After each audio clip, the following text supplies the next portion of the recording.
Hello everyone, welcome to my review of the Wsken, I guess that's how you pronounce it, X Cable Mini 2 micro USB detachable magnetic cable.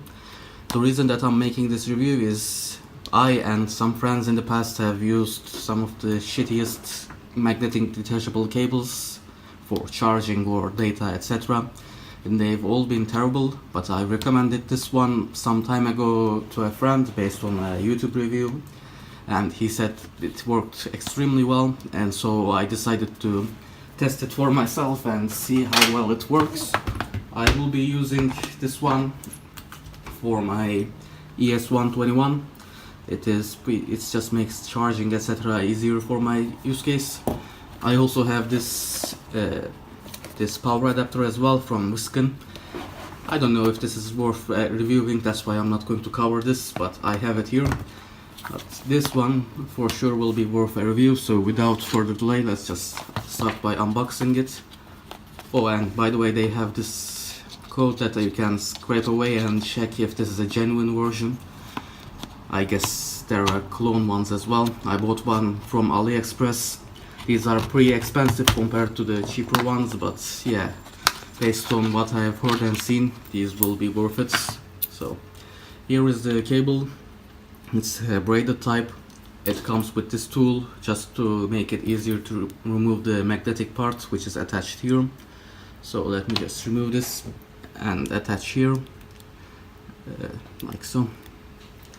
And the purpose of this tool is just go in here and remove it easier. I guess you can 3D print something like that as well, but anyway, I don't think it's really that necessary. I'm sure I can just remove this by finger as well.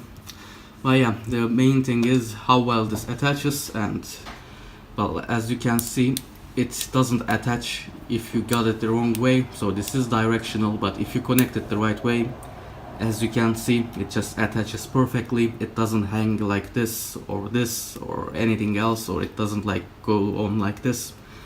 Every time you get it, it just attaches perfectly, and that's the reason that I decided to go with this model. And yeah, I suppose the micro USB isn't that powerful to say in here, so I guess you should remove it like this. But yeah, the best thing is, as I said, it just attaches perfectly without anything. And even if I hold it from here, as you can see, it works perfectly. So yeah, I definitely recommend this cable. You can buy yours from AliExpress. I'll have the link in the description below. I only can recommend the X Cable Mini 2. They have a few other versions, but I haven't tested those, so I cannot recommend those without actually seeing for myself. I can only recommend this one, and this also supports data, by the way, so if you want to connect your phone to your PC, for example, it will work for that purpose as well. So yeah. So thanks for watching this quick review video. If you found it useful, please leave me a like down below, and thanks for watching.